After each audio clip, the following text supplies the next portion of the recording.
I referenced some of your talking points earlier. I'm looking for something to be happy about or positive about or optimistic about.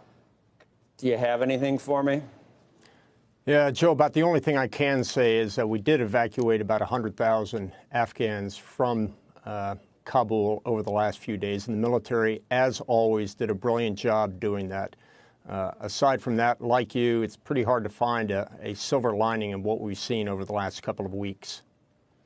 The original rationale to try to keep it out of as a haven for some really bad elements, there's a very high likelihood that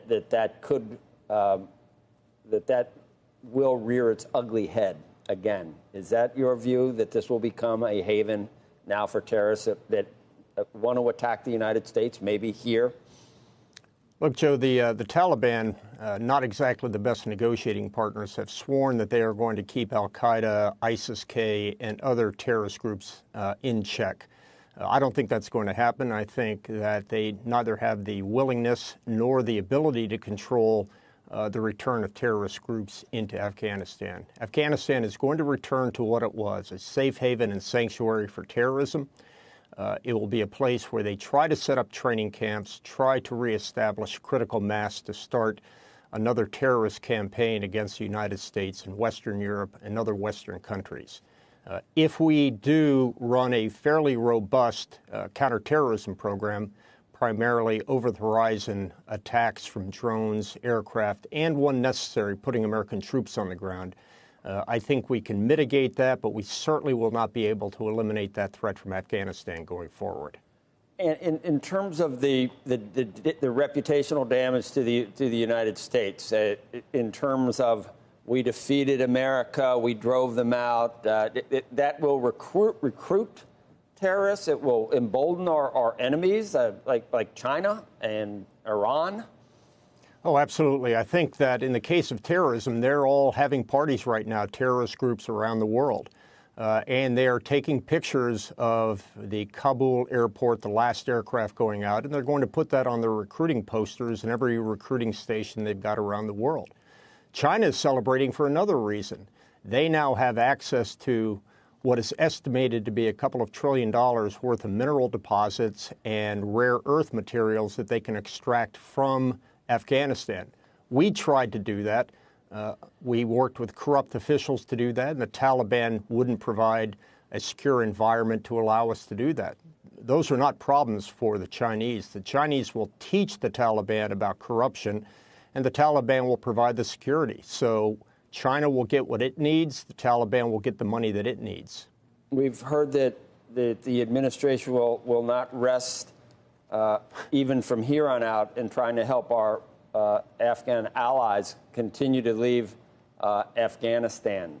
Do you think we can be successful with no presence there in continuing to get our friends, not former friends, but continuing to get our friends out? Well, I certainly hope so, and Secretary Blinken says that will be a diplomatic effort. But I don't think it will be diplomacy. I think it will be hostage negotiations. It's clear that the Taliban have a lot of demands that they want. They want to get back into the international financial system. They want to get international recognition. They have a lot of wants, and what they have are American hostages and Afghan SIV holders who have worked for us that they will hold as hostages. And the more that we accede to their demands, the more we will get our people back and Afghans over here that worked with us. But that's not diplomacy. That's hostage negotiations.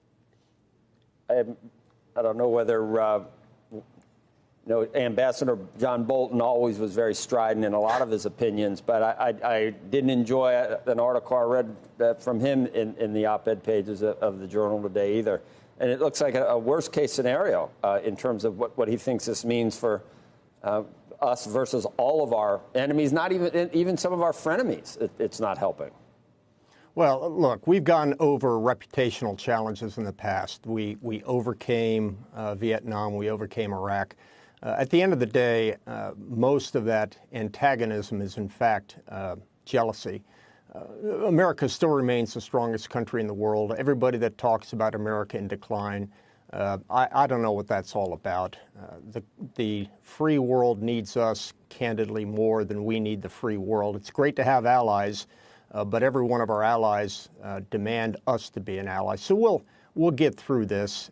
Your military, our military, demonstrated over the last couple of weeks how effective and how compassionate an organization it is.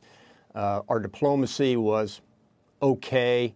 We'll get through this. I wouldn't be spending a lot of time wringing my hands.